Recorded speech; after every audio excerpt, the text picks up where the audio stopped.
स्वामी जेव्हा तुमच्या आयुष्यातील कठीण कर्माचा हिशोब चुकता करतात तेव्हा दिसतात हे दिव्य अनुभव. जेव्हा चारही बाजूंनी अडचणी येतात तेव्हा सामान्य माणूस हबकून जातो, पण ज्याच्या पाठीशी स्वामी आहेत तो शांत राहतो. ही शांतता तुम्हाला परिस्थितीशी लढण्याचे बळ देते. माझे स्वामी समर्थ आहेत हा एकच विचार तुमच्या सभोवताली एक अभेद्य सुरक्षा कवच तयार करतो.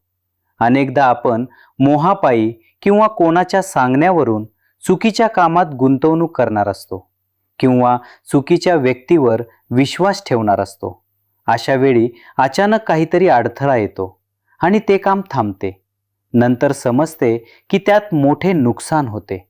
हे अडथळे म्हणजे स्वामींनी तुम्हाला वाचवलेले असते. जर तुम्हाला पहाटेच्या वेळी स्वप्नात स्वामींचे स्मितहास्य करणारे रूप दिसत असेल, त्यांचे चरण दिसत असतील किंवा एखादा मंत्र ऐकू येत असेल, तर समजा तुमची सेवा स्वामींचरणी रुजू झाली आहे. तुमच्या आयुष्यातील अंधार आता संपणार आहे आणि भाग्योदयाचा काळ जवळ आला आहे. याचा हा सर्वात मोठा संकेत आहे. जे लोक विनाकारण तुमच्या प्रगतीत अडथळे आणत होते ते अचानक तुमच्याशी चांगले वागू लागतात किंवा त्यांचा प्रभाव तुमच्यावर पडणे बंद होते. जेव्हा तुम्ही स्वामींच्या नामात स्थिर होता तेव्हा जगातील कोणतीही नकारात्मक शक्ती तुमच्यासमोर टिकू शकत नाही.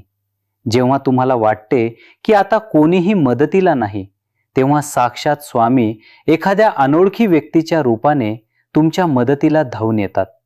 तुमचे काम करून ती व्यक्ती निघूनही जाते. हा चमत्कार नसून स्वामींनी आपल्या भक्ताला दिलेला शब्द आहे. भिवू नकोस, मी तुझ्या पाठीशी आहे. तुमच्या आयुष्यात असा अनोळखी मदतीचा अनुभव कधी आला आहे का? कमेंटमध्ये श्री स्वामी समर्थ नक्की लिहा. धन्यवाद. श्री स्वामी समर्थ.